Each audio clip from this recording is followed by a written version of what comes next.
Have you ever caught yourself shrinking, staying silent when you wanted to speak up, over-pleasing when you wanted to set a boundary, or saying yes when your whole body screamed no, and it feels like no one else understands why you hold back? You're not alone. I know, because I live this too. And after guiding myself and many others through it, I can tell you, shrinking is not who you are. It's what you've learned to do. And what's learned can be unlearned. In this video, I'll show you exactly how to stop shrinking and start reclaiming your worth so you can live, connect, and thrive again. First, let me ask you, what are you not doing or not saying because you're worried what others might think or say? Shrinking shows up when you avoid conflict to keep the peace. You take on more to prove your worth. You stay silent to be accepted. You work harder trying to feel seen and loved. At first, shrinking feels safe, but over time, it steals your voice, your worth, and your freedom. Shrinking isn't random. Your beliefs and values, often buried deep, drive what you intend, which shape what you notice, which determines what you focus on, which directs where your energy goes. That's how shrinking becomes automatic, because we all filter reality. We delete, generalize, and distort what's around us, creating an internal map that shapes our world and how we respond. This is essential for you because it saves mental energy and keeps you safe. But the hidden cost? You stay stuck in patterns that no longer create the life or relationships you want. And here's what most people never realize. Shrinking always has a positive intention.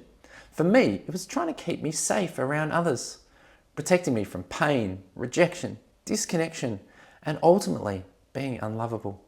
So what's the problem? Overusing the strategy can lead to relationship struggle and the opposite of what you desire. In my marriage 10 years ago, I shrank by focusing on being productive, thinking that's what my wife wanted. But what she really wanted was to be heard and supported in her struggles, not just tasks being done. That strategy might have helped me as a child, but in midlife, it was time to update my operating system. And maybe, is it time to update yours too?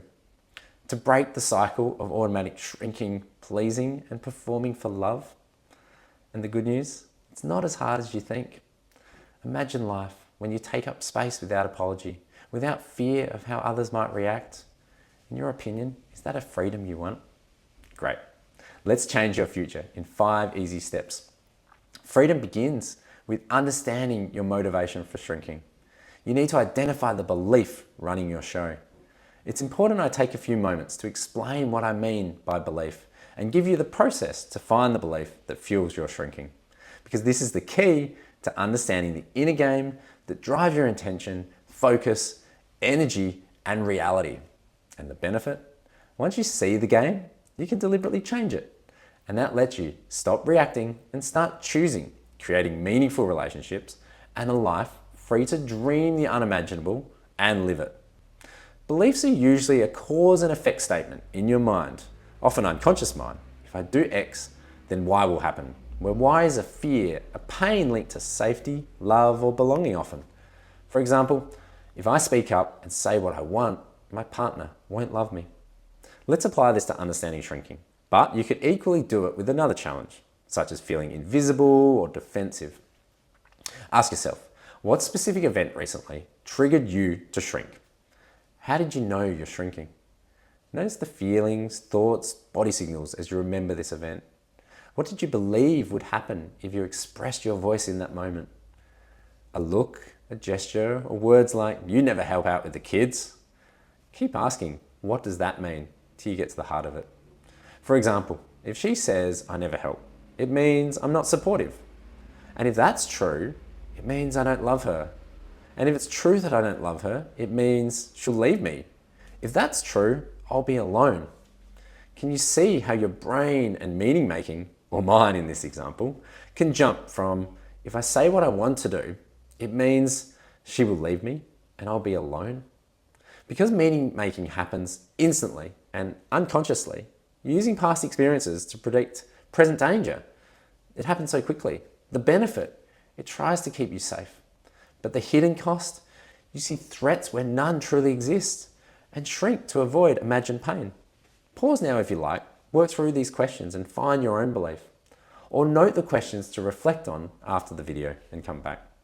Good news, awareness breaks the pattern's invisibility cloak. You're already reclaiming your worth. Does this belief still serve you in your current life? Or does it create pain and hold you back? Ask, where does this belief no longer work? What is the cost of keeping it? What pain or limitation does it create? Amplify the pain, feel it fully. Then ask, are you willing to let this belief keep running your life? I don't think so. Great, you're ready now to disrupt the pattern. Once you're aware and ready for change, here are the 4 ways to disrupt the belief. Pick just one of these to start, that's usually enough. The first option to disrupt the pattern is reframe your reference. Every belief is based on a mental movie from your past, often a moment where you felt fear or pain. The good news is that movie in your mind is easy to change because it would be based on coming from just one perspective. Beliefs can only survive when viewed from one limited perspective. And the benefit, changing the perspective, giving it additional information, breaks the belief's power. That permits you to respond in the moment, not with the same old automatic reaction. So there are 4 steps to change that movie. First, find the reference movie in your mind. The visuals, the audio, the kinesthetic feelings. See it in your mind's eye now. Second, notice the perspective you took and what you believed. Third, imagine the other person's view. What positive intention might they have had? Remember, if this was from your childhood, from their perspective, you are a small, immature child who needs their support, love, and guidance. Find the loving meaning for you. For example, they love me and want me to learn how to be safe in the world. Fourth step, view the memory as a third-person observer. See both you and the other. See the love or positive intention behind their actions. Then check back. Is there now a new meaning you can give this event? For example, for me, when I speak up, others respond from a place of love and caring. And for you, with this, does the old belief still feel true? The next option to disrupt the pattern is option 2, destroy the belief. If reframing the memory doesn't fully release it for you, destroying it definitely will. Amplify the pain of keeping the belief.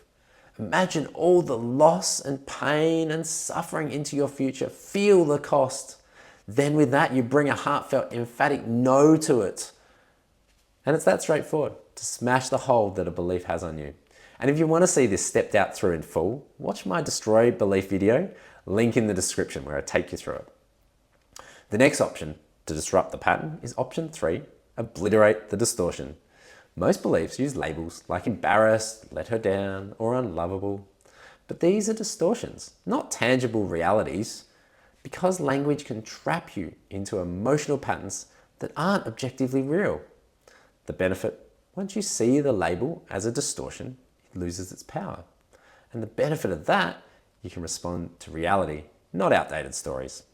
So ask, how do I know this label in my belief is true? So what if it is true? What does that mean? Keep asking until you discover a real tangible impact. Often you'll realize there's no true threat except in mind. The next option to disrupt the pattern is option 4, decide differently. Your belief was formed by a younger, less informed version of you. Honor that person, but it's time to bring in new information. Because updated perspectives increase your options and personal power. The benefit, you make better choices aligned with your values and goals today, which means you shape your life intentionally rather than reactively. And now a great way to get richer information is asking yourself the 4 Cartesian questions. What will happen if I do this? What won't happen if I do this? 3, what will happen if I don't do this? And 4, what won't happen if I don't do this? These questions expand your choices and unlock new actions. The reason I know this is because these questions go into your unconscious mind and enable you to hold perspectives that you are not considering in your old belief. They uncover the pain you'll avoid if you take a different path, as well as missed opportunities and long-term regret of continuing your old way. So that's it. 4 great options to disrupt the belief. Choose one, run through it, and finish by reflecting on what you notice different in your future. not holding on to this belief. Now you're ready to move to the next step. Choose, where you design a new strategy. Now, shrinking was designed to avoid fear. Now it's time to choose a strategy designed for freedom and growth.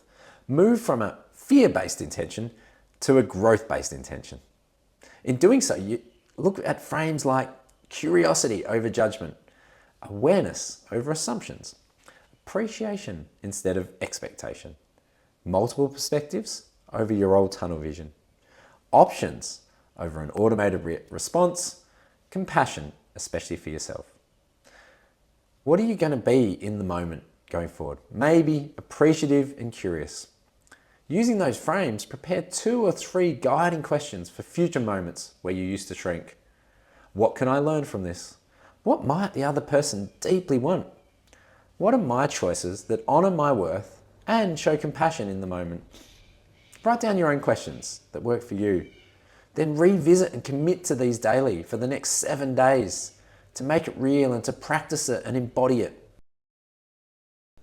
Now step into your future a year from now, having lived with your new growth-based intention. Ask, what will I gain by living this new intention? How have my relationships, peace, and freedom changed? What rich experiences have I enjoyed? So to recap, the 5 steps to change your future. 1, awareness. Understand your motivation. 2, confirm this belief no longer serves you. 3, stop the pattern. Disrupt it. 4, choose. Design a new strategy. And 5, notice the difference. When you stop shrinking, you stop performing for love. You reclaim self-respect, freedom, and deeper connection. You start living the life you were meant to live. But stopping shrinking is just the beginning. There are plenty more patterns keeping you stuck, and they can all be changed if you understand them too. I cover them in this video, which you'll want to watch next to discover the 20 truths to live free that I wish I knew 10 years ago.